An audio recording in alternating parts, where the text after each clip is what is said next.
Hello and welcome to the Mastermind, Body, and Spirit Show. I'm your host, Matt Belair. Today, we have two amazing guests for you. The first, Michael Gendler, was named one of the Bay Area's brightest students. 4 years later, he graduated from UCLA with a bachelor's in computer science and has since worked as a software engineer at Symantec and a project manager at Hulu. In 2015, Michael began studying public speaking to help overcome his own anxiety and self-consciousness.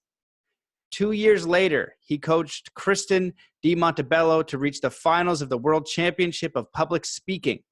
3 months later, he quit his job and together with Tristan, founded UltraSpeaking to help learn tools to express themselves with more confidence and authenticity. Although our next guest, Tristan de Montebello, earned a master in computer science in France, he has founded several successful businesses that are not in computer science at all. After his companies were up and running, Tristan was itching to take on a new project.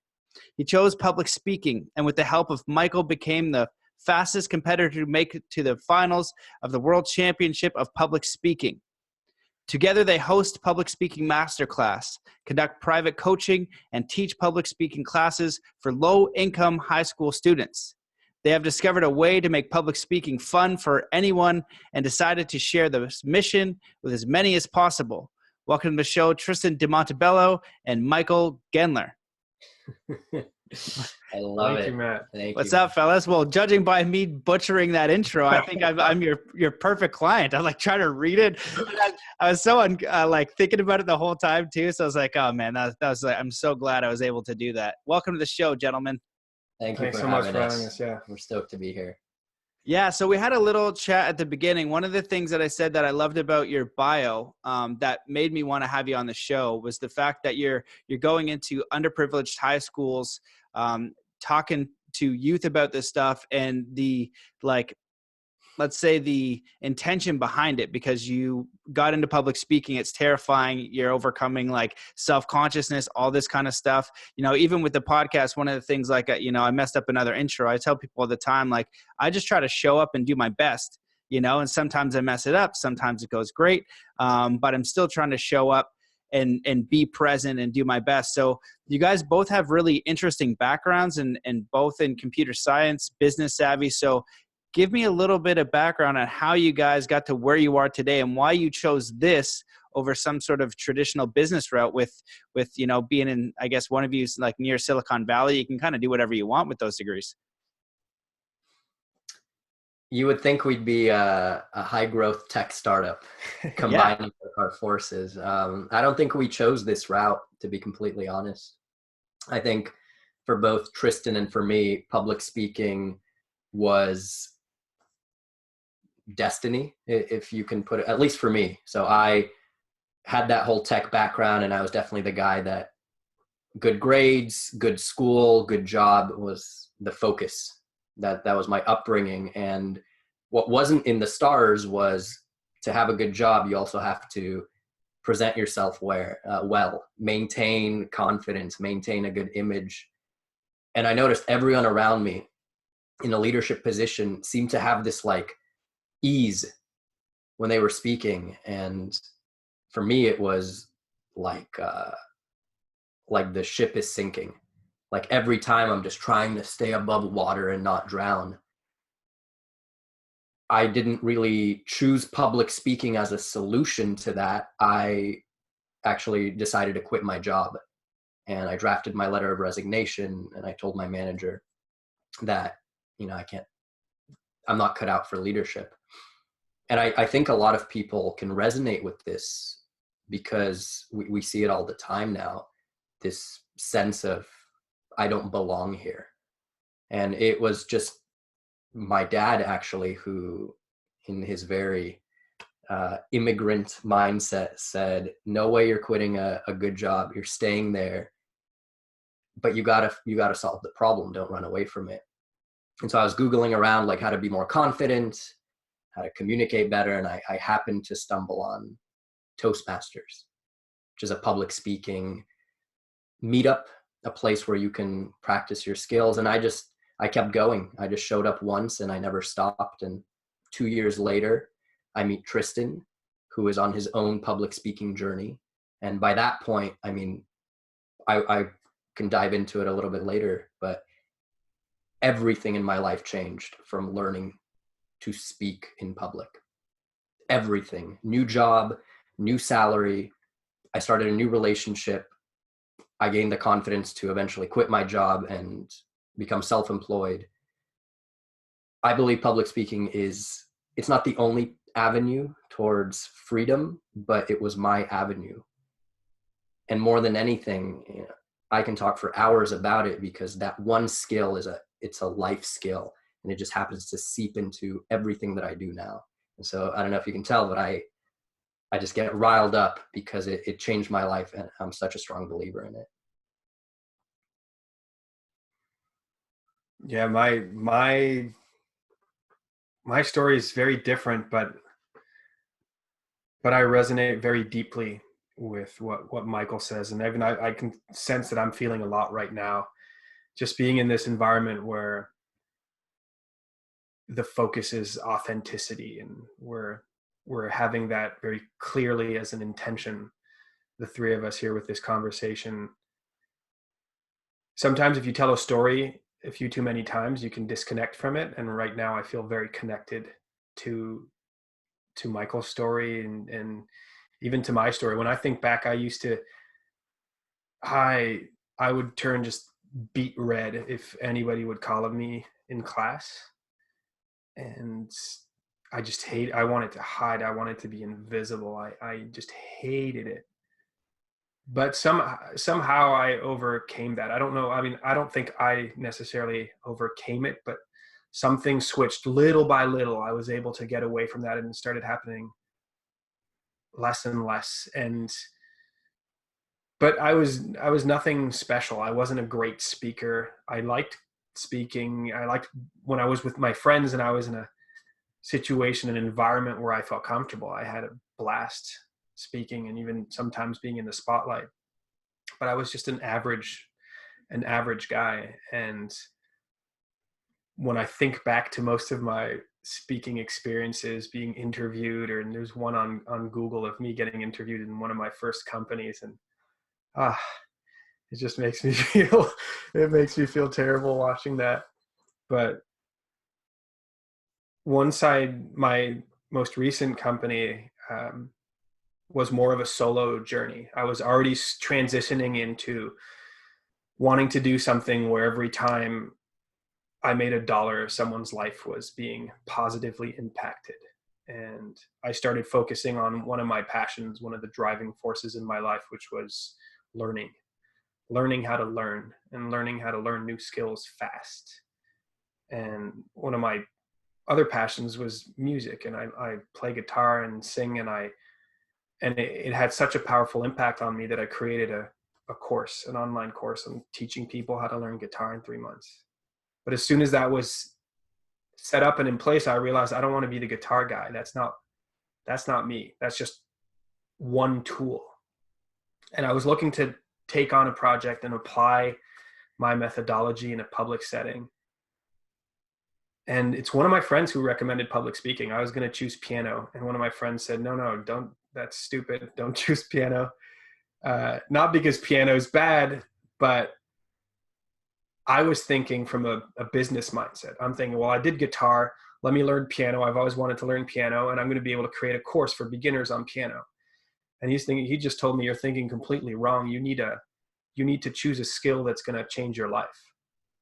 And public speaking is one of those skills. It's a meta skill. The better you get at this, the more comfortable you feel speaking under pressure. And I don't like the term public speaking, but it's really speaking under pressure. This is public speaking. Public speaking is talking to a girl at a bar if that's what terrifies you. But those skills, the better you get at it, it just seeps in everything else in your life.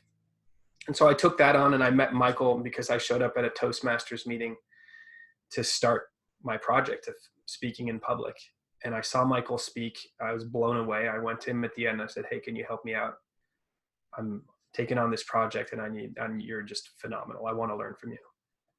It was as simple as that. And I was really lucky that Michael had because his life had been changed through Toastmasters, he had committed to giving back, and he was committed to teaching, to helping 3 people. He had 3 slots that he was taking on, like in the morning and, well, only in the morning, I think, in addition to his job. And he said, well, I have 1 left. Let's do it. And yeah, he had no idea what that would turn into, because I discovered that there's the World Championship of Public Speaking. That's a thing. And there are 30,000 people in the world competing from 140 countries. And it turned out to be just perfect for my learning project. It's public. It's very clear if I'm doing well or not. Either I win or I lose each step of the competition. It's sudden death. And it's going to add like incredible pressure and accountability. And so I jumped into that, and it turned into one of the craziest, most intense projects of my life. I had no idea what I was getting into, because thanks in large part to Michael, especially in the beginning, I won stage 1, and then I won stage 2, and then stage 3. And before I knew it, I'm at the regionals, and I win the regionals against a guy who made it to the finals the previous year. And I'm freaking out, and I'm learning a lot throughout this process, but it hadn't changed my life yet. I still didn't feel like a great public speaker by any means. And then the second phase appeared. And the second phase, I had 3 months to prep, to create a new speech. But this speech was going to be the speech that I'm going to give on the semifinal or final stage. And I have to beat the best speakers in the world. And I have a blank sheet of paper.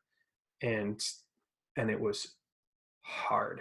It was really hard. And it took going to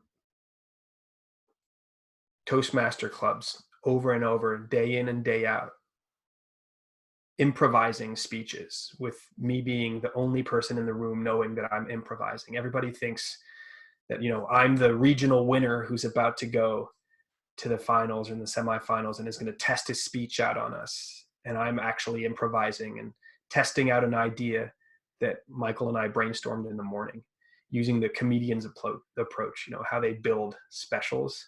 They'll go in these small comedy clubs and they'll test out ideas and see what works, what doesn't. And then little by little, they have 5 minutes of content, 6, 7, 8 to a special. And I went through that, and that meant overcoming every one of the worst fears I had: the fear of blanking, the fear of being unprepared, the fear of, losing my train of thought and not knowing how to recover, and just having to be confident even when I wasn't, was huge. That's when everything changed for me. And we made it to the finals of the World Championships, and the journey changed everything. I didn't even know what I needed, what I wanted, what I was searching for, or that anything needed to be changed in my life. But man, do I thank that friend who said, choose a skill that's going to change your life, because on a very deep level, it changed almost everything. And then it led to discovering this mission and just having this urge to share this with the world and to help everybody. And the first thing that came to mind was, man, if I had this when I was 18 years old, if somebody had taught me what I know now, if I could feel the way I feel and not just terrified and, having nothing to hold on to, it would have changed everything. And I think that's why we'll never stop working with people who wouldn't have access to this if it weren't for, just because they were brought up in the wrong place or their parents don't have enough income or whatever it is. I think it's something that we feel, it's changed us so much that we almost feel obligated to give back in that way.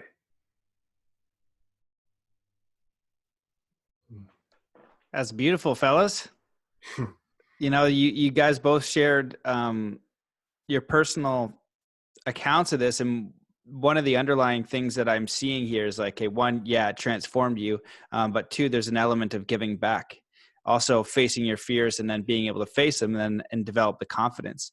I'm sure there's a lot of different ways that we can go with this.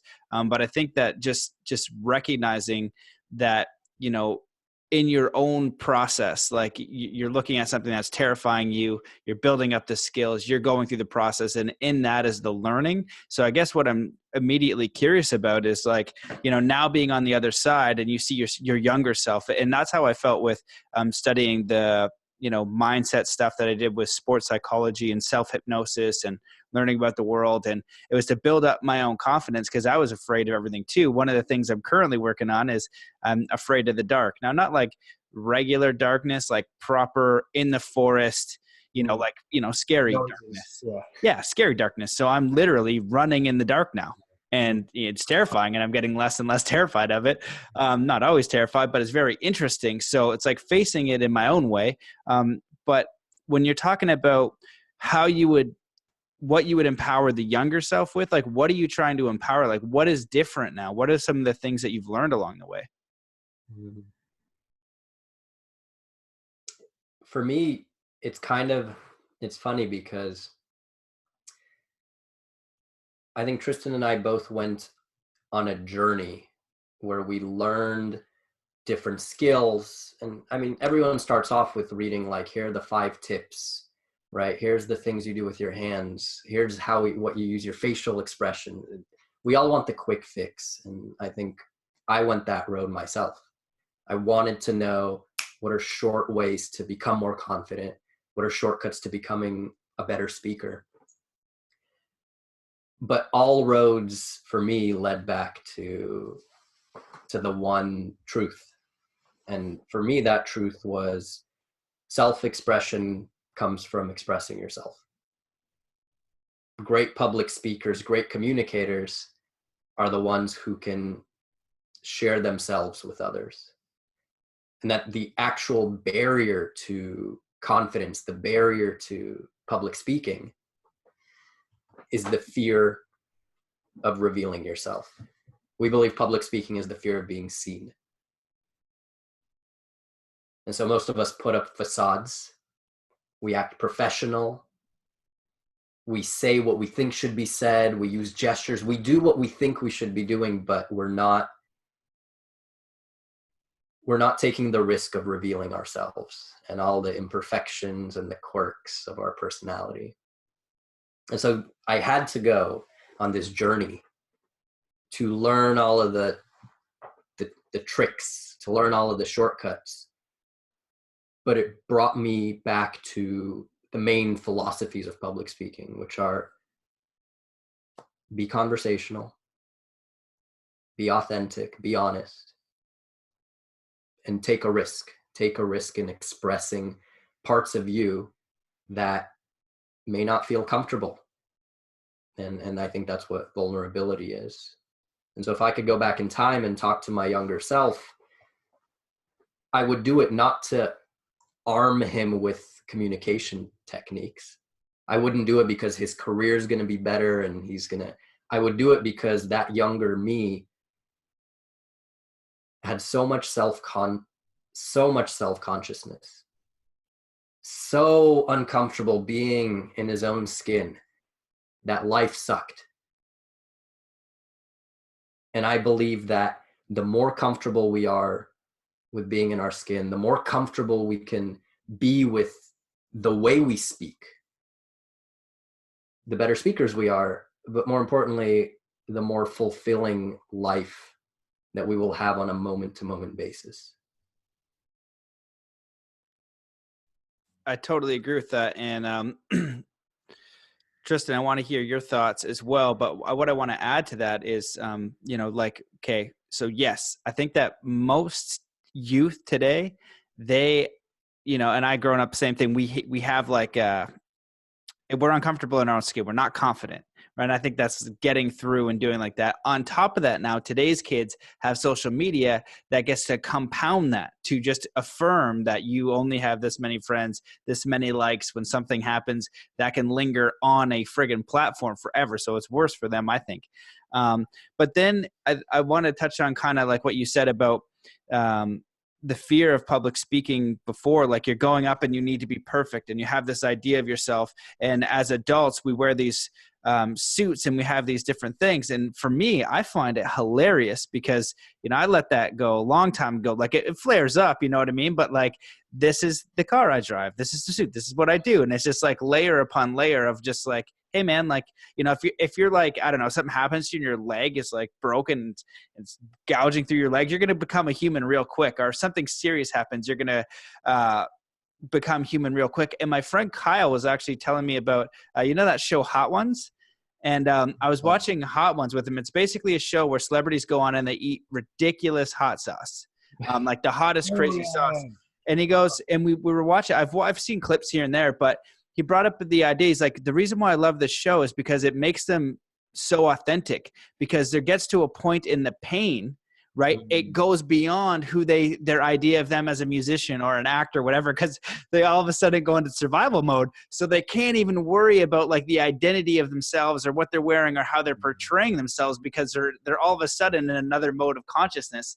And this is what you're speaking about. I think it's a level of vulnerability to not only express that authentic version of you and do it in the world freely, because that is a terrifying idea for most people. So maybe I just wanted to feed that back, because I think adults have the same thing. And if we could have that level of just peace in our own skin, and also like the forgiveness and idea that doesn't always have to be perfect, like, you know, butchering the intro again. It's like, because I was going through it, I was like, oh shit, I was like, I don't have it all laid out well, but it's just accepting that as a part of like imperfection. It's okay, do your best, but you know what I mean, you got to be okay with failure and the imperfections and the things that aren't great, like standing up in front of people and just bombing because you didn't think it through. It's like the most terrifying idea. So that's what I want to say, and I want to give it back to you guys to share your ideas on that. I resonate very, very deeply with that, Matt, on every level. And I really think at its core, you know, we talked about this a little bit beforehand, we call this a disease, but this disease of having the urge to act professional, the urge to dress a certain way, be a certain way, speak a certain way, have a certain car, and you just have to fit in so many determined boxes. And that's the true enemy of public speaking. And I think in general, it carries on to life. But if you believe that there is one right answer to anything, you're doomed. This works. It's the same thing in life, but it's so true in public speaking. And I'm going to use the image of a girl at a bar, but me going to a girl at a bar, like seeing someone over there that I want to talk to. And this has even happened at conferences. I remember in my first company, someone I desperately wanted to talk to for months. And then I show up at this conference and he's standing at the entrance, actually in front of the door, talking to nobody, my dream person to speak with. I couldn't believe it. And you know what I did?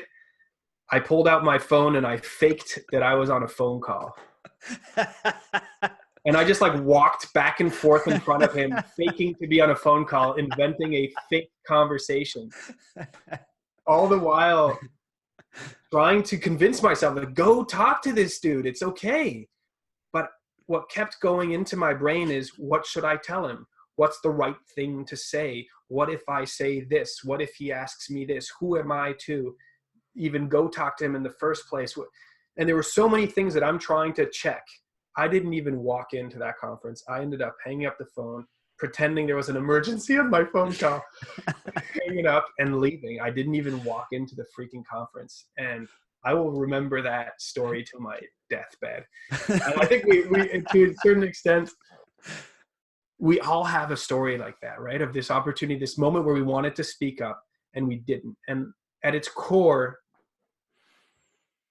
and this ties back into what I'd love to be able to teach my younger self, or what we're bringing into the younger generations. But doesn't even, we're working with the founder of a very large company right now who's almost 60 years old. And he has a debilitating fear of speaking. It's destroying his life, and he's 60. That means he's lived at least 40 years with that pain. And in large part, it comes from this belief that there is a way things should be done. There is a right way to do something, and there's a wrong way to do something. And when you do that, it's paralyzing. So the foundation of our work is the opposite of what a lot of public speaking coaches are doing, which is working on the outside. A lot of our work is changing your energy. One exercise we do that I love, it's called the conductor. And I'll ask you a question, and then I'll be in front of you with my arm raised out horizontally. And that's a 5 out of 10. And you have to follow my energy bar without a question. So you start speaking and I can ask you, hey, what do you love about your job? And you're going to start saying, oh, well, I love that I can do this and that. And then I'm going up and you're like, and that's so amazing. And when I think of that, and then I come down. You have to whisper, you have to use silence. And man, when we do that kind of an exercise, every single time, the person on the other end becomes a different human being. It's almost unbelievable to watch. They'll have answered a question. We'll ask them the same exact question, and we'll vary the intensity. The crazy thing is, I don't care what you're saying. I'm not going to be nice to you. I'm not, if you're going to something dramatic and I'm going to build up, no. You're going to be talking about anything, the name of your dog, and suddenly I go to a 9 and you have to yell. But when you yell, you can't just yell the name. You have to access in you something that makes you feel like a 9. And when I bring it down, suddenly there's silence and we're calm, and you have to access in you something more deep, something more genuine. And as we go through this exercise, and then we ask the audience, how did that feel? Everybody's mind is blown because they think, I didn't even know, I've never seen that person express themselves that way. It felt so much more raw, so much more real. And the crazy thing from the person experiencing it is that they realize, wow, I realized that I was accessing completely different content. And I think that's what it's all about. So if I could go back and help my younger self, I want him to experience that. I'd want him to experience this feeling of what it feels like to be completely unleashed, what it feels like to go way beyond your range and then come back like an elastic band that you've pulled a little too hard, and now it has a new range. Because with that comes and from a very experiential standpoint, it comes the belief that you can answer anything under any circumstance, that any question coming to me, there is never a right answer anymore, but it's always going to trigger something in my mind. And I'm just going to grab that and pull on that thread. And as I pull on that thread, something's going to appear. And if I follow that with the right energy and with the right intention, naturally, just as a side effect, you're not using the same filler words. Your hands and body are acting differently. You're sharing different content, and you're more interested, you're feeling more, and your audience is more interested and definitely feeling more. That's awesome, man. I love that example. It makes me think about this thing that I discovered at Burning Man once, what I call manifestation dancing. And it's the idea that, we go into visualizations and things like that for what we want to create in our life or whatever we want to be. And I was like, well, what if you already had it? So, and then dance as if it's already there. And so use your body as this expression. And the idea is kind of like the way that I see the mind and body is we kind of get programmed, like you said, in boxes, that there's these certain things that we're going to do. And we run patterns.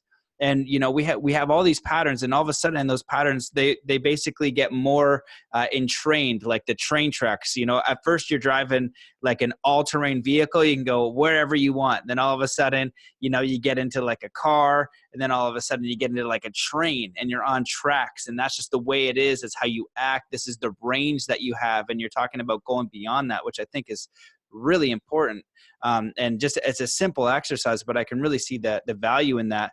My cousin, he does improv, and he said, you know, that he's like, that alone, if you ever want to, you know, overcome like and improve self-confidence and all that, just do improv, because it just forces you out of whatever this condition you have, and you can kind of take that wherever you want. So I definitely see the value in that. I would just wanted to see if Michael, you wanted to add on to that.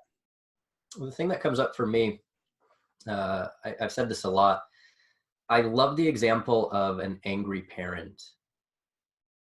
When a parent gets angry at a kid, at their kid, hopefully not someone else's kid, but when a parent gets angry, they explode, right? Like, I remember my dad was a stickler for clean house, clean life, right? And when my room is messy, like he exploded in this tirade, right? And he actually put a Tupperware over my doorknob so that I no longer had access to my room.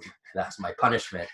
But like, he knew what to do in the moment, not just as a punishment, but like he just had to let loose his and it stuck. Okay, Matt, my room has always been clean my entire life. And what stands out to me about angry parents is that the words, the hand gestures, all of the expression just flows naturally. There's never a parent that's going, okay, what do I do with my hand gestures as I'm punishing my kid? No, it flows out of you because your emotion carries you and everything is in tune. We all know what an angry parent looks like expressively. We all can visualize that. So it's kind of backwards to me when people ask, like, what do I do with my hands when I speak? How do I use my tone of voice to be more interesting? Well, it's about get carried away with your emotions. Let your emotions be the guide. And as Tristan is saying, let energy or intensity or even just your body be the guide to your content. And once you have something guiding you that is more visceral, like a strong emotion, everything else follows. The filler words go down. The hand gestures fall into place. Like, the body and the mind know how to speak. But when we get lost in our thoughts and self-conscious and we're not really present with what we're saying, we're thinking about thinking, everything goes into chaos. We're trying to manage so much consciously. And so we lose flow. And so what this all brings up for me is this idea around how important it is to feel something, to connect with something deep before we start speaking. Because that force, whether it's an emotion or an intention, that force will guide you so powerfully that everything else around your communication will follow. And it's the quickest way to enter flow. And it's the quickest way to communicate your feelings and your thoughts to the person in front of you.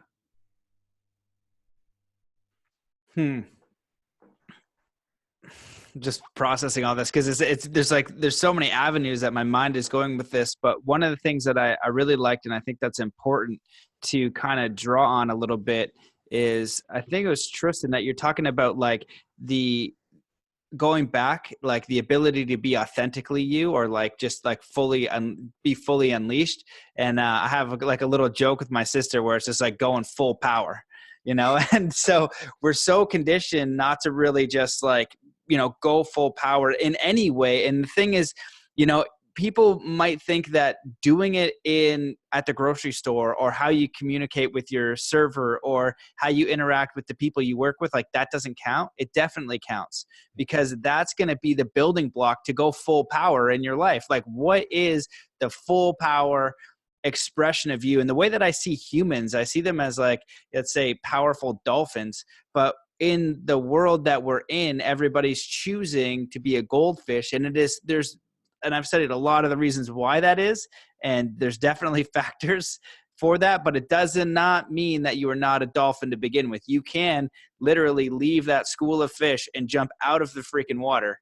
But it's going to be done on your own accord, and it's going to be pushing and pushing and pushing boundaries. But it's not even like pushing a physical object. It's this mental barrier, which when you're in it seems impassable. It's like the heaviest, and it's in your mind, and it's in your feeling, and it's in your guts, because you're worthless. You have no value. Do this right, and if you don't do it right, then everything is terrible. And what if you lose everything? And what if you make a wrong choice? And what if people tell you you're stupid?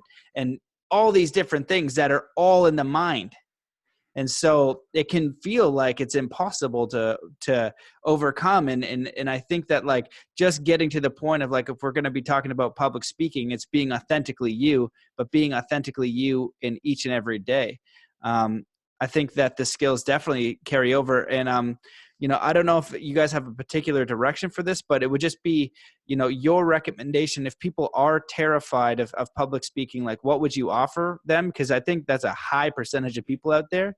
And then just like a tip or two for like, you touched on there, how do we get comfortable in our own skin? I'm 34, and I have a beard, and I know martial arts, and some little wiener from somewhere will call me like a douche on YouTube, and it'll bug me. You know what I mean? And I'll go into my own self-worth stuff. And I was like, I have 200 episodes on why you build up your self-worth and how you be confident. I'm sitting here cursing this probably 12-year-old kid eating Cheetos, talking smack. It's ridiculous. So I think that it's just a common thing that we're working through. And I would just love to hear your advice on that. I love the question. The first thing that comes to mind that I really want to insist on is that public speaking is not standing on a stage speaking in front of an audience. We were working with a company where the CEO was bringing us in to work with their team, and we were going through this pre-call with him. And at the end, he said, so don't talk about public speaking. Let's talk about I'm more interested in the effective communication and how they can speak up better. And it was funny when we hung up the phone, because I get so not mad, but it does piss me off a little bit that what public speaking is seen as, right? Because I agree with you 100%. How you interact with the waiter, the mailman, I have small kids, how I interact with the parents when I'm dropping my kids off, how I interact with the teachers, how even your Uber driver, even though that's a dangerous route to go. How did you start Uber? But you can't become comfortable speaking if you're not speaking. You can't be authentic in the most important moment of your life if you're not authentic in the small moments. And it seems simple, but it's harder than it looks, because you have to carry that intention all the time. And sometimes it's scary to be real, and sometimes it's scary to speak when you're not very comfortable. But as you're saying, if dolphins is the analogy, we all are dolphins. Everybody has that in them. And it's hard from out here to speak to whoever's listening right now that's thinking, I need help with this. If I don't know what you're going through very specifically, it's hard for me to lead you to the light. But there is no way around the fact that you have to speak. We have this saying, we speak more, fear less. Speak more, fear less. If speaking is scary, which it is for a lot of people, step one, speak more. Speak to the waiter, speak to anybody. Just make sure that muscle is getting used. because you do martial arts, I do too. If you were to stop now and not train for a year, man, you're going to be rusty. When you go back, it's going to be hard. It's going to take a while to get back. This is something that has to be oiled. You have to be putting yourself in those situations. And the magic is that even though when this is a fear, it seems as though there is no point in doing it because it's scary. Why would I do something that I do not enjoy? Speak more, fear less for someone who has speaking anxiety seems like the worst possible advice. But on the other side of speaking is joy, is freedom. Michael and I like to think about the ability to speak freely under pressure as an analogy with self-defense. And everybody knows what it feels like to walk down the street and see someone who doesn't make you feel comfortable and suddenly feel extraordinarily vulnerable. That's what every single person who is scared of speaking under pressure, that's what everybody feels. That's what we all feel. But there are a few people who've trained martial arts, who've trained to a point where they feel comfortable walking down the street. And even if there's something happening and they feel a little surge of energy, of nervousness, of adrenaline, of something, it's not a panic anymore. It's not this terrifying fear of, if something happens, I will not know what to do and I will most likely, go through something terrible. With speaking, it's the same thing. When you can get to conquer this, it's as if you now were able to walk around the world with a black belt, or you have this feeling of walking into a room with a lot of people you don't know and not feeling completely vulnerable, like a gazelle stumbling into a pride of lions. Sometimes I get frustrated that I can't teach this online, that I can't just share the perfect wisdom and change everybody's life.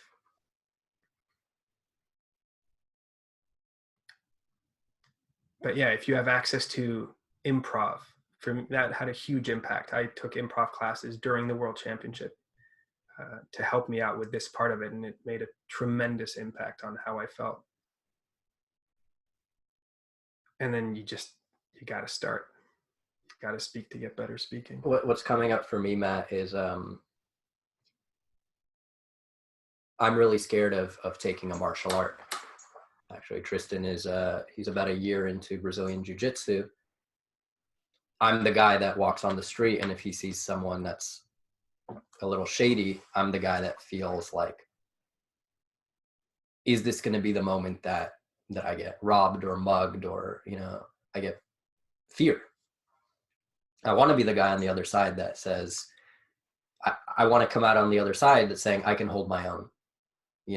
If I'm walking on the street, I'm going to be okay. I want to have that knowledge of self-defense. But even that want has not been strong enough to pull me into a Brazilian Jiu-Jitsu class.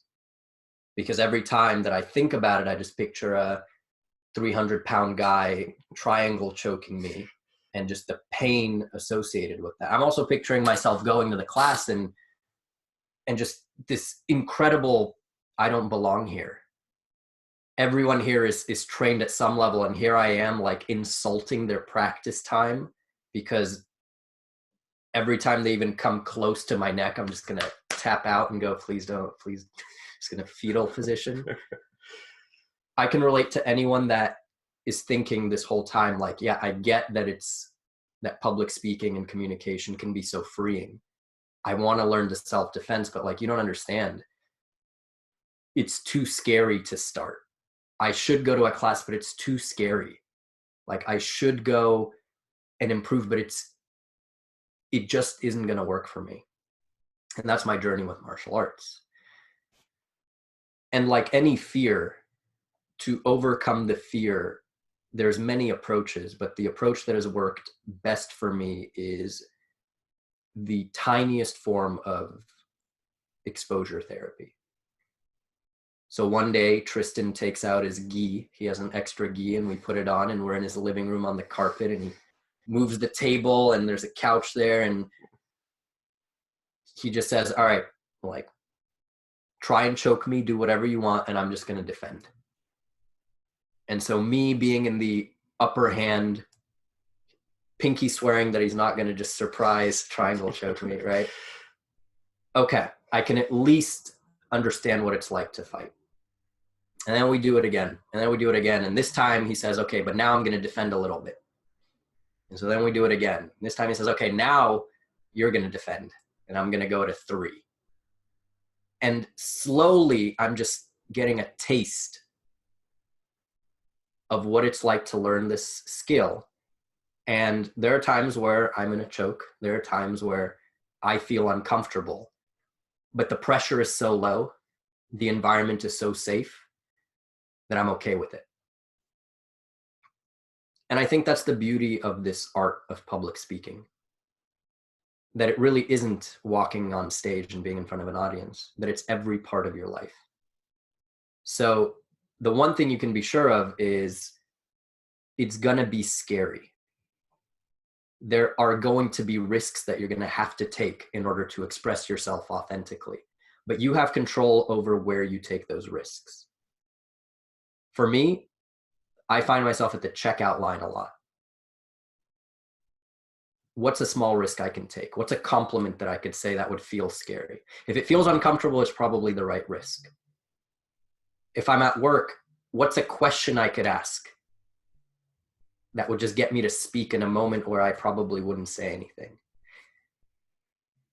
The culmination of these small risks that we do in our day-to-day, whether it's at work, with a waiter, at a checkout line, or even in your relationship, and you just say something that feels uncomfortable, that you know is a small risk for you, those little victories of just getting it out there, they compound. And pretty soon you might have the courage to go to a public speaking class or go to a jiu-jitsu class, for me, right? So I know that all of this can be ephemeral, and the reality is speaking is one of the scariest fears in our country, maybe in the world. And just like any fear, there are ways where you can take small controlled risks to slowly staircase your way up to the point where you can take a bigger one. And once you set out on that journey and you get a few moments where you really surprise yourself, you're like, man, I'm so glad I said that. It's a snowball. You start building momentum, and pretty soon you become comfortable with things that 6 months ago you thought, man, there's no way I would have survived that. And eventually public speaking is just something you're comfortable with.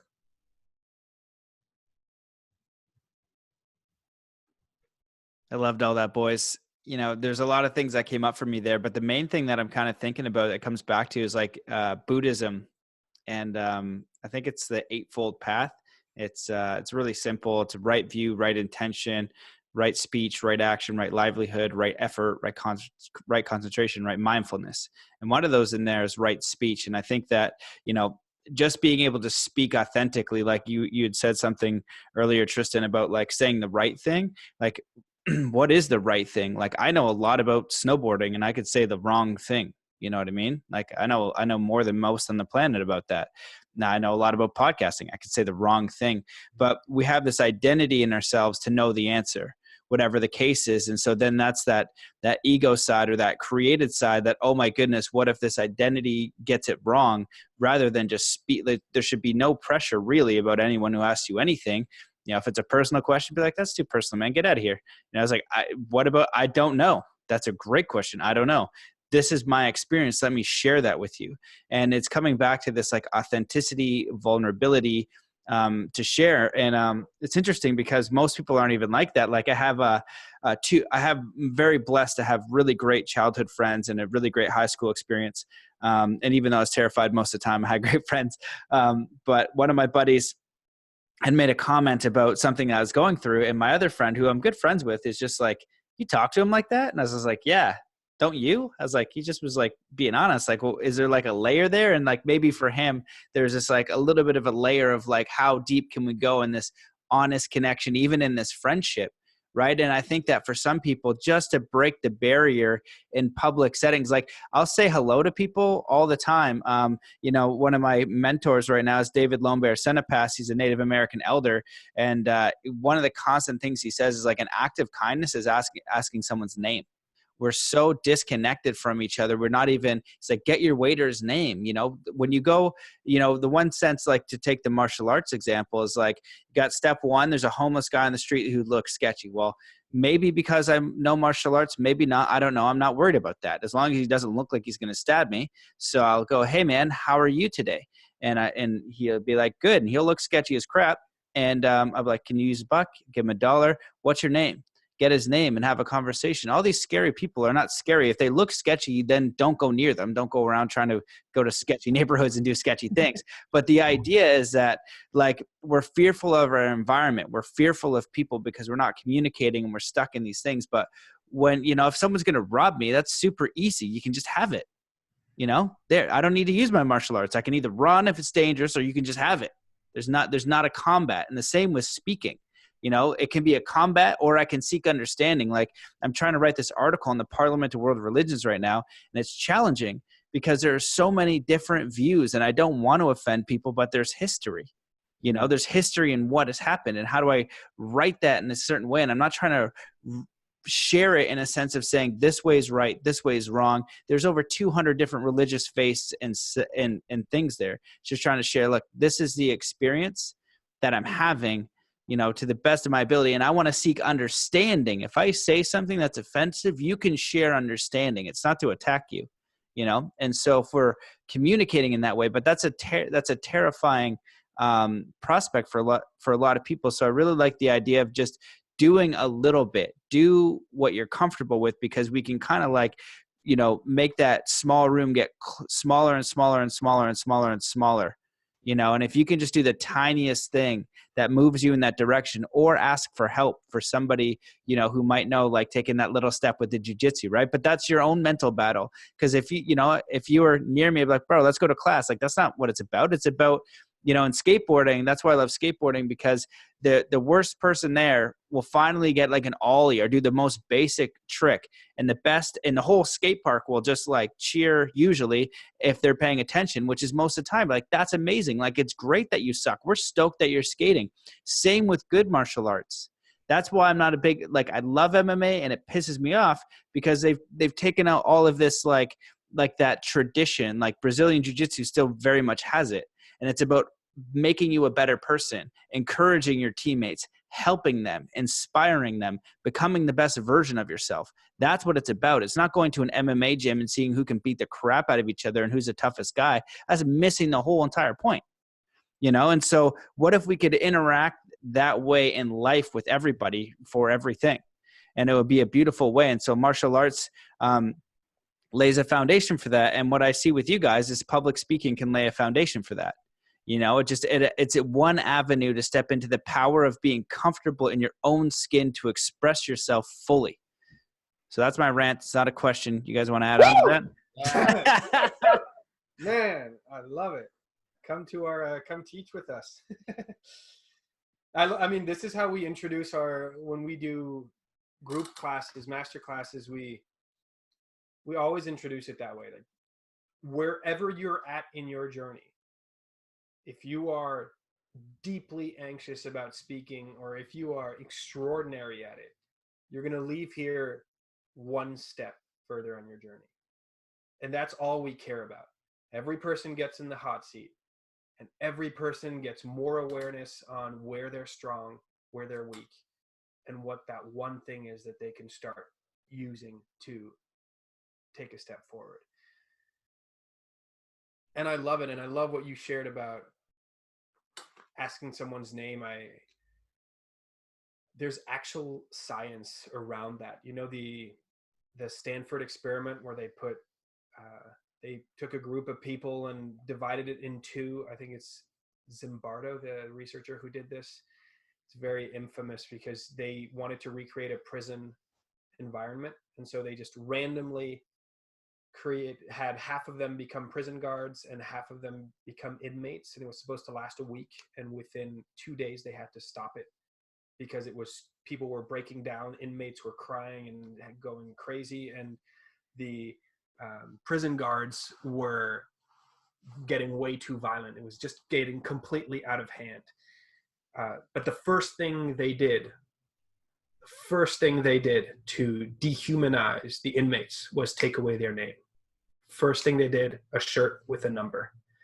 And he actually did some research later on this. And so that's something he does too. He'll ask people for their name all the time, go to homeless people, just ask them for their name. He says that's the biggest gift you can give. And something Michael and I have been thinking about is what's happening with all of these new generations, right? I'm 35, so I'm the same age as you. We're at the edge of the millennials, right? We're the top millennial, and then everything under us, millennials, and then we have Gen Z, X, I don't even know what all the names are, but all of these people that are coming up now that are going to be the future leaders of the world are entering a world where we are more connected than we've ever been, thanks to social media, internet, everything. We can have a conversation. We're having a conversation. I don't even know where you are right now. And we're having a live video conversation, and it's only going to get more realistic. But at the same time, we as humans have never been more disconnected because of these same tools.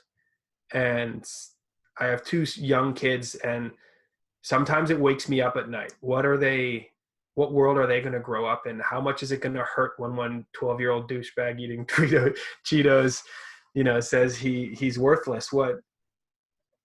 It's hard. It's the cost of speaking over a medium, like social media is nothing because you're not seen.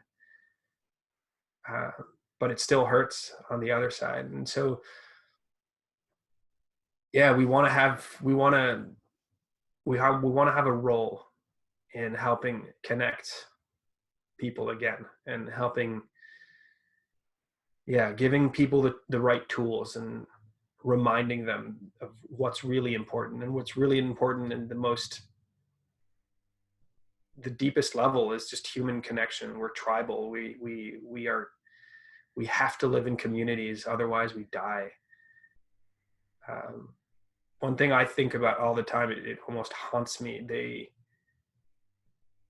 It's actually pretty, but people in the newborns and neonatal care, the NICO, basically, if a child is born way too early and they're struggling to survive, there's a person whose sole job it is to sit next to the baby and speak to it.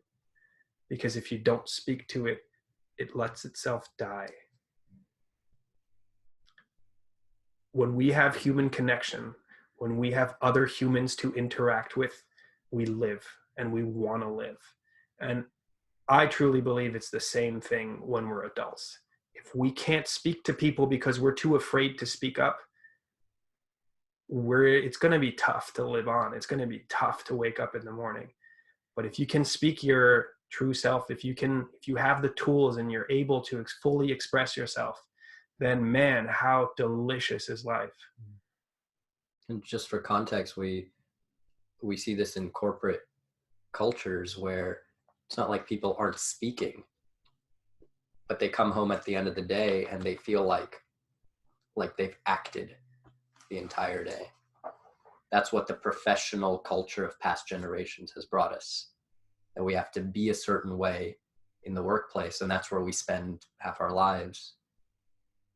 So if we're not expressing the quirks, if we're not cracking jokes, even though our nature is to be funny, if we're polished and holding back, then that's gonna build up somewhere in your body, that resentment, that suffering of man, I haven't been heard by anyone because I haven't expressed myself like the real me, the me and the me behind closed doors. We just really believe that the planet on a global scale where people can, it's so cheesy, right? It's been said a million times, but like it's so visceral. When people can bring out their best qualities with a sense of courage on a global scale, then the ideas that change the world won't be taken by the best communicators. They'll be taken by the best ideas. That's what we want. We want a world where the person that is leading the world is not the most confident and not the best communicator. That's how it is right now. We want a world where people just talk and they're honest and they express, and it's the idea that wins, not necessarily the person or the charisma behind it. Yeah.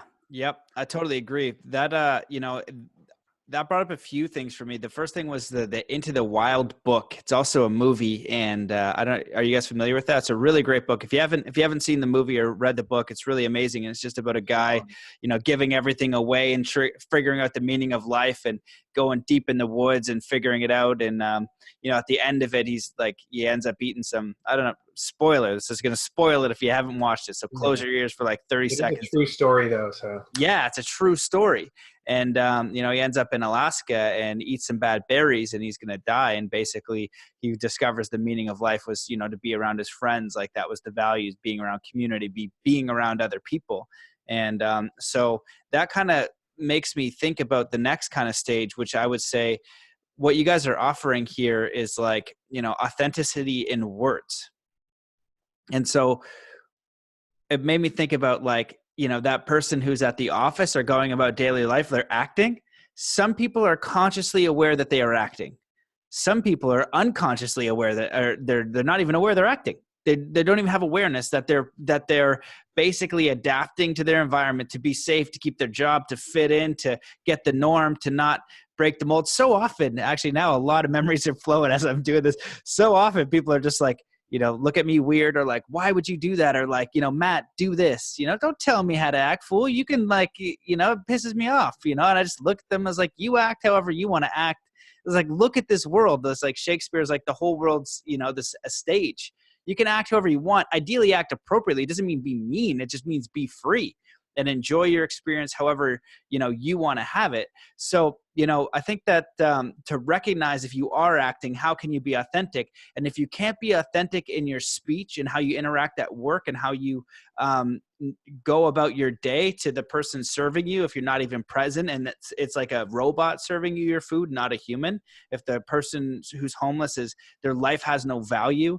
If you go to the gas station, you pass by someone, or you're in the elevator, that's a worthless human. Everything's like that. If you can't be authentic in your speech, there's no way you can be authentic in your life. And you have every bit the capability to create a life that's authentically inspiring to you. It will be scary. It is not easy, but it is possible, and it is your choice.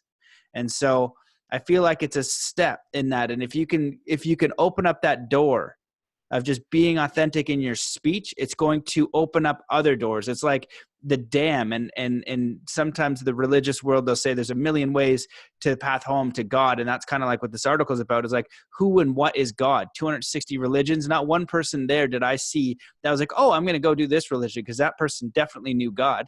None of them. They just wore certain outfits, certain things, and it's like this gateway to it. But there's also philosophies like Confucianism and Buddhism and things like that. It's more an ideology. Like this is a direction, and you can, and even in religion, you can find it there, but you could also find it in public speaking, in art, in any way. But there are millions of ways to open up that floodgate. And what that really is to me is this authenticity within yourself, to be yourself, to know that there is this force that is on your side, that you can connect with, whatever that is. And it doesn't matter how you find it, but the only way you're going to test it is moving with that.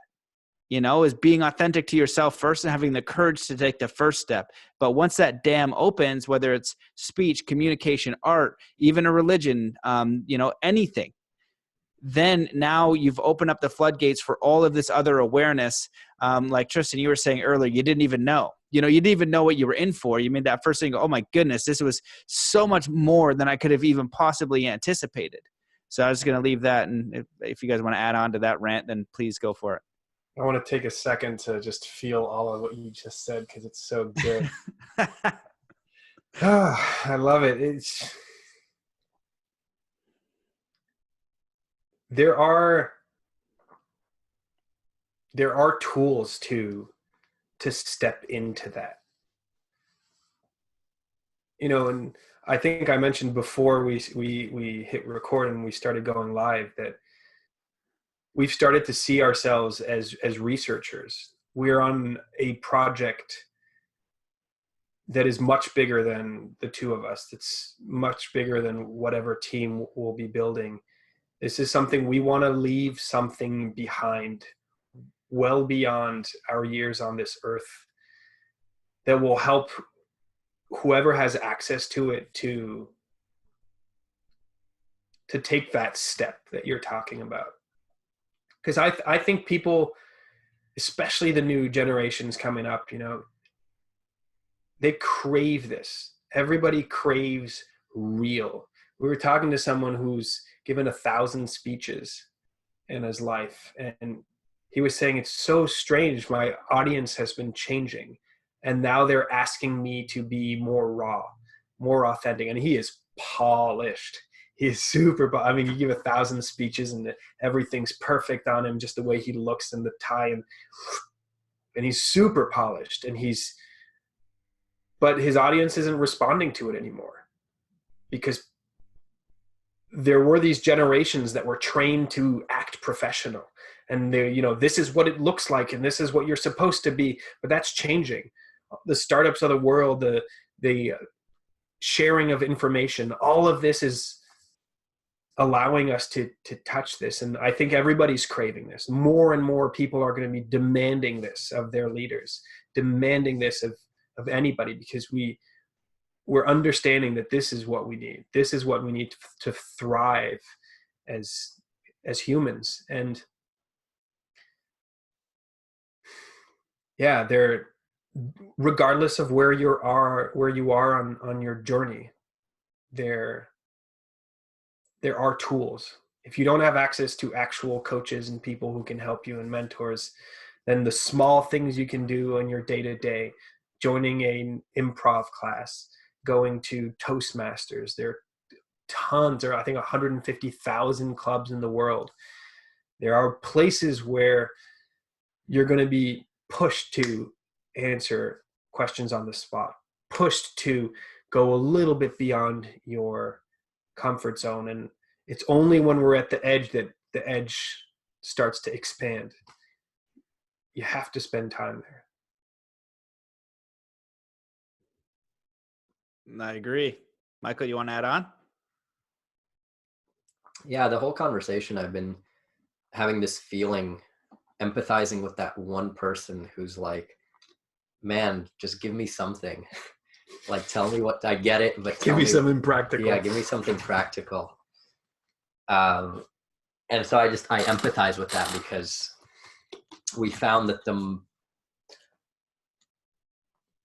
the practical things, they don't solve the root as much.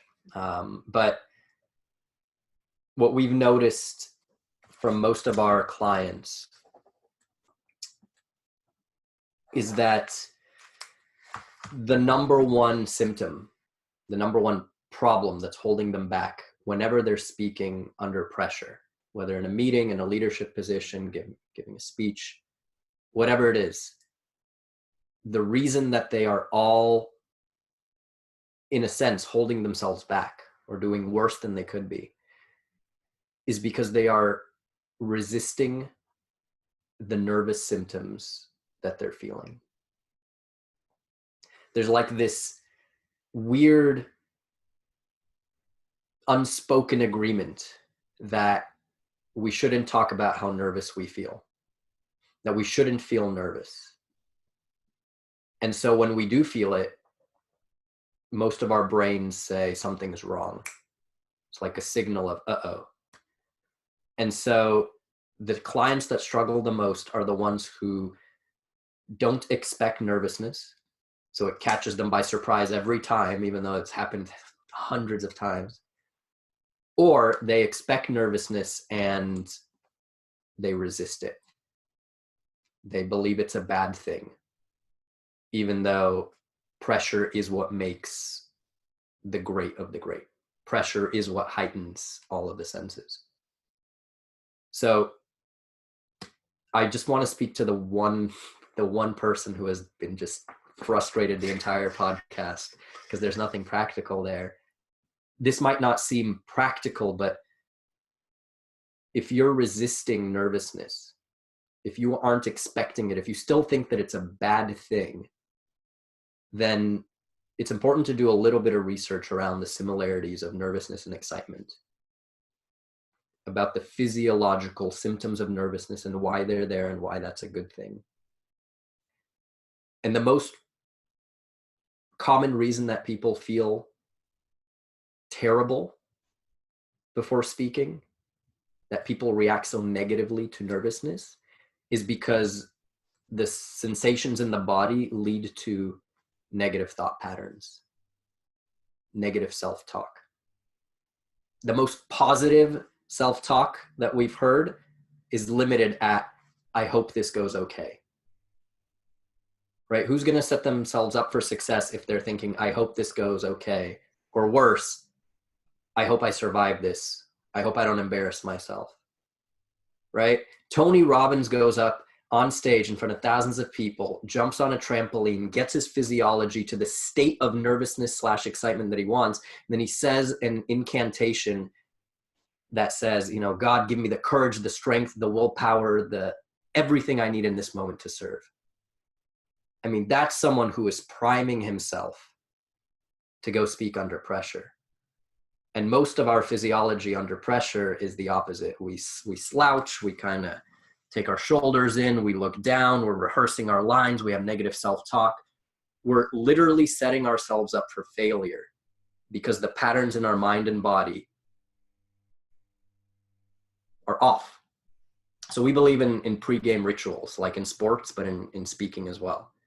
What you tell yourself, how your body is expressing itself, power posing, there's research on that as well. What you do with your mind and body matters.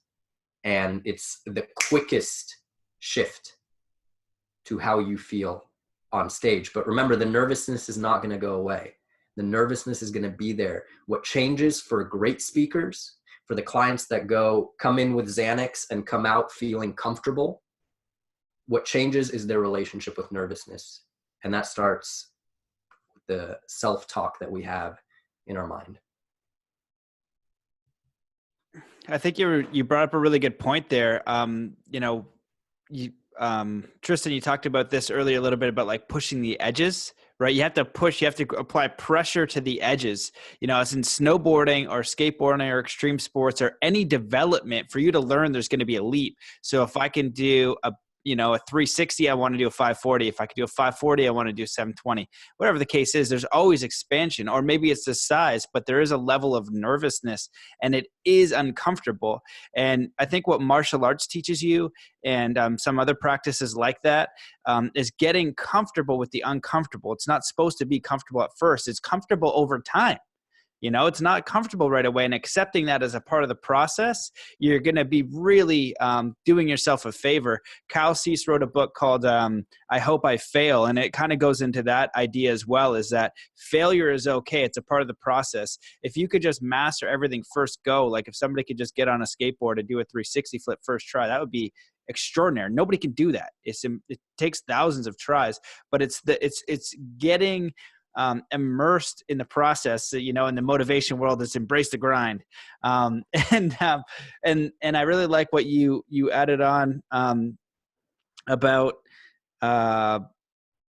the the pre-game ritual. So when I work with athletes, it's very important that if, public speaking is one thing. It's like, somebody told me once, I was like, yeah, in snowboarding or extreme sports, like my athletes can literally die. Like their physical body can die. That's way worse. And someone's like, in your mind, public speaking, it's just like, it's like a whole kind of emotional like death with shame and guilt and all kinds of stuff. And I thought about it for a minute and I was like, yeah, I guess. And I was like, it's a good point because I'm familiar with that as well. But you can learn how to understand, communicate with, control to a degree, influence to a degree, your mental state. And that's one thing I think meditation is so useful for, is it teaches you that you're not your thoughts and you're not your emotions, that you do have influence and you can change them, but it requires your consciousness.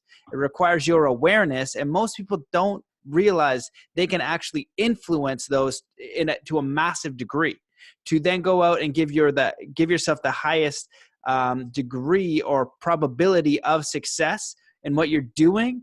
And then the final Zen point that I add on there, because my book is about it. It's like, okay, you want to be a champion. Great, right? One-on-one, you could lose. It's possible. We don't want to go that way. But if you do lose and you suck and you bomb and you fail, being okay with the failure, knowing that you're complete, harmonious, valuable, worthy, awesome, even though you sucked, I'm still valuable even though I butchered the intro. I'm still valuable even though I couldn't land, a 5-0 yesterday on the freaking ledge. I don't know why. I usually can. But we have these goals, and if we can do it from a state of completion where we are consistently getting comfortable with pushing our own boundaries, now we kind of have coordinates and a philosophy for our own way of existing on the earth, being comfortable in our own skin as we just begin to push our own boundaries in ways that we decide are fulfilling and meaningful to us. So that's my rant. Do you guys want to add on to that? I'm not asking any questions, but I figure you guys have good stuff to add on. There's nothing like bombing, because God, what a gift you give to your future self to have survived that. When I went go-karting with Tristan for the first time, he said, my only hope for you is that you spin out and lose control.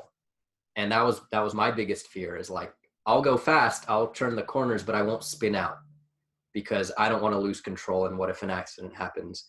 And then thank God that my competitive side kicked in, and Tristan is racing up and passes me, and we're going on a corner, and I turn a little too much, and my car just loses everything, and I spin out, and I'm like, oh, okay, it's not as scary as I thought it would be. My next race, I PR'd. My lap time just went down because now I know the limit. Now I'm not scared to spin out. I know what it's like. And bombing on stage, complimenting someone and not being reciprocated, telling a joke and having people not laugh, like all of those things that we're so scared of, if we don't do them, then God, the stakes become so high because there's so many things that we have to hope we don't do. But once we bomb, man, like it may suck, although you'll probably realize it actually wasn't as bad as you made it out to be. But what a gift, man. What a gift for your future self to have lived through that. And now give yourself the knowledge that, man, it's not that bad. You survived this. Oh, man. I'm all for that book by Kyle Cease, I Hope I Fail. Like, absolutely. Because the freedom on the other side of knowing you survived something that you feared is so empowering.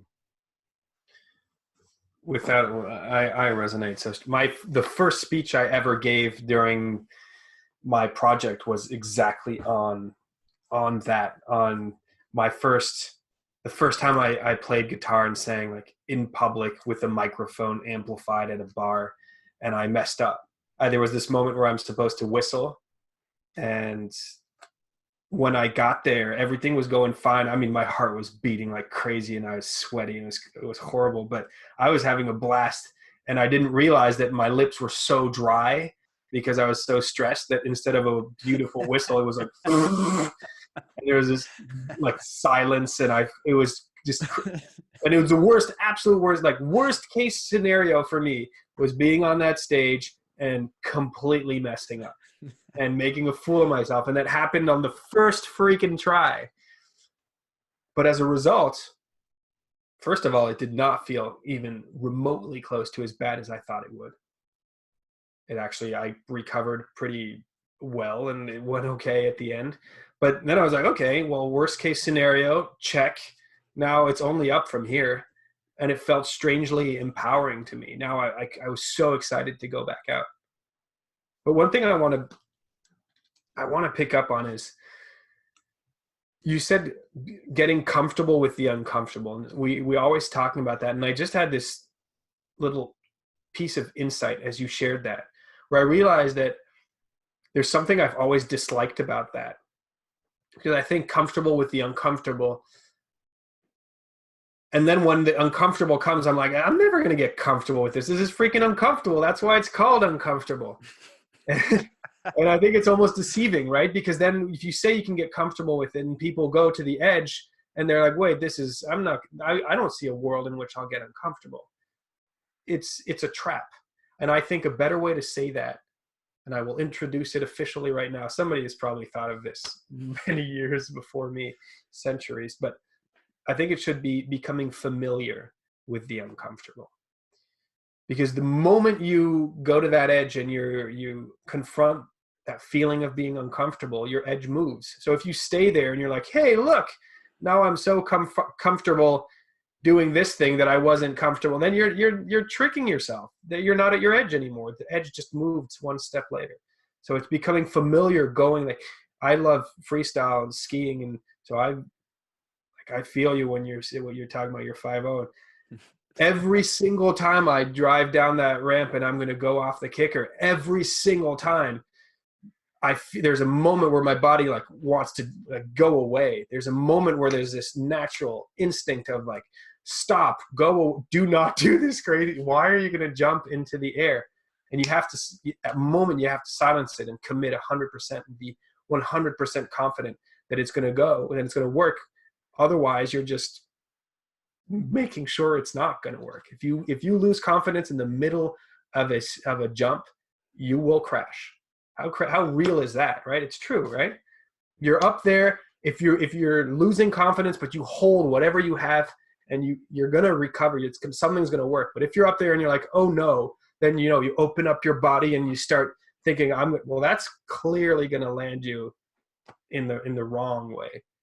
And I think it's just bringing it back to everything we've been talking about. All of these fundamental principles are true, whether you're snowboarding, skiing, skateboarding, speaking, living life in general. It all, when you bring it back to the foundations, that's why religions survive thousands of years. That's why all of these phenomenal books have survived over centuries and centuries. It's because they hit on foundations, foundational concepts, and the little tips and tricks around it don't matter as much. Yeah, 100% agree. And I like that you upgraded that, because I think that's an important distinction. And I wrote this down because I wanted to mention it, but it was the idea of being afraid but doing it anyway, like building up your courage. There's a quote that goes something along the lines of like, God, I don't pray for an easy life. I pray for the strength to endure a challenging one, or something like that. And so I think that those are really important distinctions, and it's the idea that, we're getting more and more comfortable. So life should just be comfortable and it's all perfect and it's all going to go wonderful. And there's no threat out there. Most of the threats are fear-based, and it keeps us, what is sedentary? Is that the word? Sedentary. And it reminds me of Wall-E. Have you guys seen that? Where everybody is on a spaceship and they don't even like get out of bed. You know what I mean? Or like, I look at like my nephew and like my mom, and, I don't know if it's a difference between girls and guys, or the fact that I don't know how to raise a kid, whatever, but any of those things, but they're always like so concerned with how cold it is. It's like, if he's cold, he can he'll put on a jacket. He's like, oh, he's got mud on him. He's like, I'm an adult and I'm getting in the mud on purpose. You know what I mean? I'm getting like in involved with the elements. You know what I mean? Like that is a part of it. You're not supposed to stay. What is the joy in that? You know, you may as well just stay inside because it's rainy. We stay inside because it's muddy. We can't go to work because Tom there, he's a dickhead. You know, when we start to just express ourselves more, be more honest, and like just learn to like, okay, let's do it. But I think that Michael, you made a really good point with just saying that you know, shoot, I was looking at my notes and trying to the gift of failing. It's not as bad as you think. You know, it really isn't. Yeah, I've failed lots of things all the time. And it's just like it's terrible in the moment when it's happening. It's awful, but like once it's done, you're like, all right, that wasn't so bad. And like Tristan, you're talking about the bombing, the music. People don't care about you. They're going to be like looking at you and be like, that guy sucks for a second. And then they're going to concern themselves with whatever they're doing. And then they're going to stress in their own mind about whatever they're going to stress. They couldn't care. Even if it's on like TV and you get TMZ and all that, right? It's like, oh, this, like people will think about that for a second, but it's like, it's meaningless. Then they got to cross the street and they're worried about whatever they're worried about. Like people don't care about you. You know what I mean? So what you can do is just fully engage yourself as hardcore and as authentic as you possibly can, you know, doing it anyways. And then just embracing or just having that courage to move forward and speaking. I think it like with what you guys are doing is really important, especially for youth. Cause I remember high school being terrifying, even though I was very fortunate in being athletic, having great friends and all this stuff. And I was still terrified. So just being able to speak your truth is going to help you become an authentic person. It's going to help you learn all of these things that's really hard to share in a podcast without experiencing it. But you can learn it through speaking, through sport, through jiu-jitsu, through art, through doing something that's authentically meaningful for you and just pushing your own boundaries in your own way. So I just wanted to rant all that and just give it back to you guys. Just say thank you so much for your time and what you're sharing. And I know that you guys have achieved at least some level of mastery, and world championships is pretty high, because when people are at that, it's hard to go to like, and when I coach, it's hard to explain right away. That's why I do a discovery call with people, because they're like, what's the, like, I call them like the sprinkles or the glitter. I can give you tools all day for like everything. I got tools coming out everywhere. I got tools.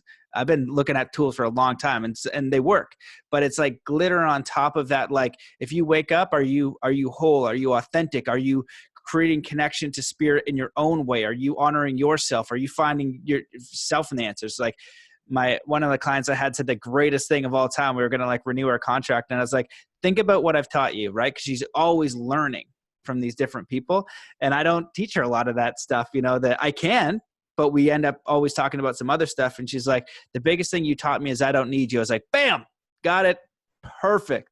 You know what I mean? And so we've got to be our own sovereign beings, our own like solace, like to just be okay if the world is crap. And that's like the ultimate form.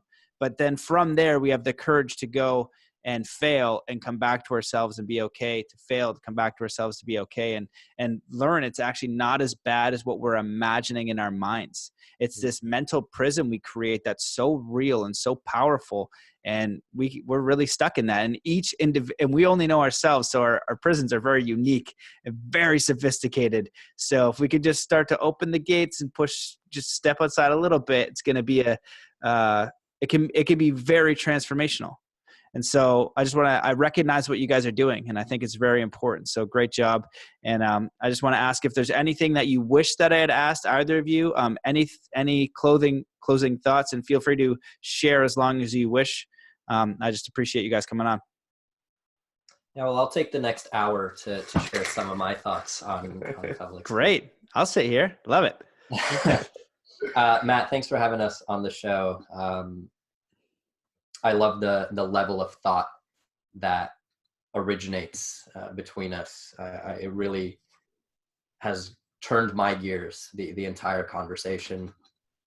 I think the thing I want to leave with, mostly for the people that I resemble the most, the people that see this as a challenge and they're not sure if it's worth undertaking, the people who have anxiety like I did most of my life. And I think I've mentioned before, we've worked with several people who take Xanax before work if there's any hint of having to speak in front of their team. And I can relate to that. Communication and public speaking are skills, like guitar is a skill, like jujitsu is a skill. And if there's anything I learned from Tristan, it's that any skill can be learned. And I've met a lot of people in my life who believe that public speaking can be learned by other people, but not by them, because their case is so severe, and it's just, they've grown up with such debilitating fear around it that it's not possible. And I just want to, since you gave the opportunity, I want to really take it.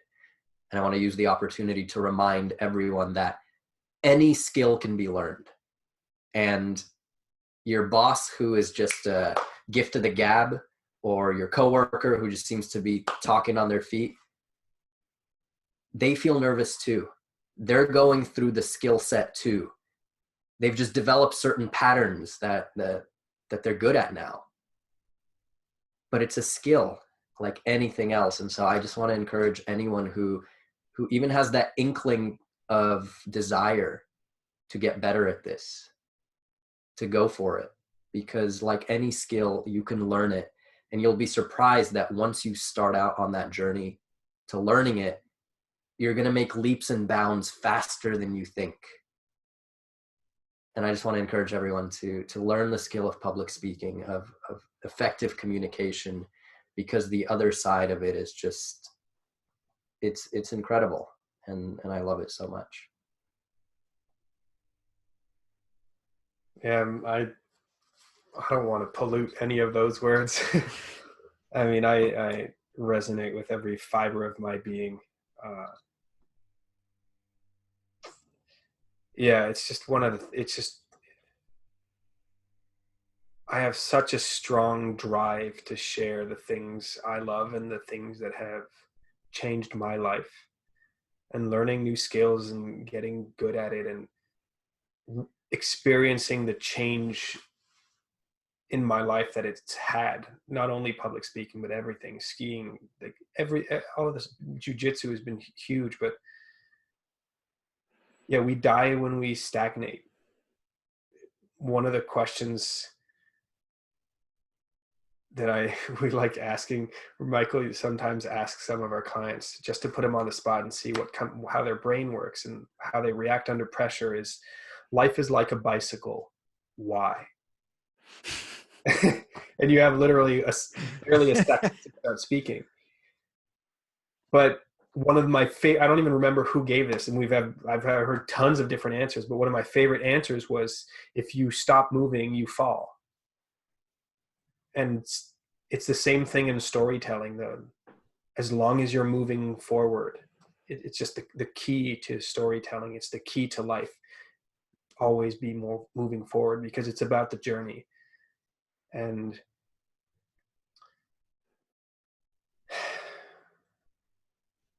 yeah, I just want to end that there. I do want to share, we prepared something for your listeners, and this will speak most to the frustrated listener who wanted something tactical, because there are, as you're saying, you have a ton of tools and they work, and we also have a ton of tools and they work, and we really wanted to insist on how important it is to hit the root, and how if you're not going out there and speaking, I can give you all the tools in the world, nothing's going to change. You have to do something about it. It's your choice.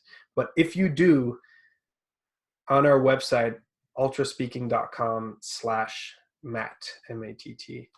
I can never spell ultra for some reason. U-L-T-R-A, ultra. I always mess that one up. ultraspeaking.com/Matt. It's not live yet, so please wait 5 minutes if you're listening live. But we have a guide that's the 5 mind-altering shifts to confident speaking, are sort of the 5 of the most powerful insights we've garnered so far on our journey. And in addition to that, we have 3 part video course that you'll get if you sign up. It's just, it's completely free. But with the guide and the 3 videos, you're guaranteed to have something very palpable to start your journey with. And this applies regardless of your level of speaking. If you're riddled with anxiety or you're already a pretty confident speaker, there's going to be something in this that's going to get you one step further on your journey. Awesome. Well, boys, I appreciate that. I really enjoyed this conversation, and I am really grateful that you guys stuck to what I refer to as the meat and potatoes, because we got to get to the root of all these things and explore the processes and the ways to get better. But it is about the journey, and that idea of moving forward. I always talk to David Lombard about all this stuff, and I'm like, okay, what do I do here? Blah blah blah. It's just like, just do something. That's speaking the same thing. Just do something. He's like, you can't do a wrong thing if you're just doing something. And in skateboarding, it's the same analogy. Like, how do you kick flip? You put your foot in a certain direction, or how do you start a business, or whatever the case is. But we get stuck in thinking that we need to know how to do the guitar right away, or whatever the skill is. And so just giving yourself that little bit of space and that little bit of time to just start and do something. Just making one thing, doing one small thing. So I appreciate you guys. I appreciate that offer. I'm going to check it out, because it, like you said, as when I speak, I'm always terrified. That's what I say. It's like, I'm nervous right now. You guys are all looking at me. So it's true. And I'm excited to dive in myself. So I appreciate you guys very much. I guess we'll stay in touch. Absolutely. Beautiful. Thank you, Matt. Awesome. My pleasure. We'll see you guys. Thanks everybody for listening.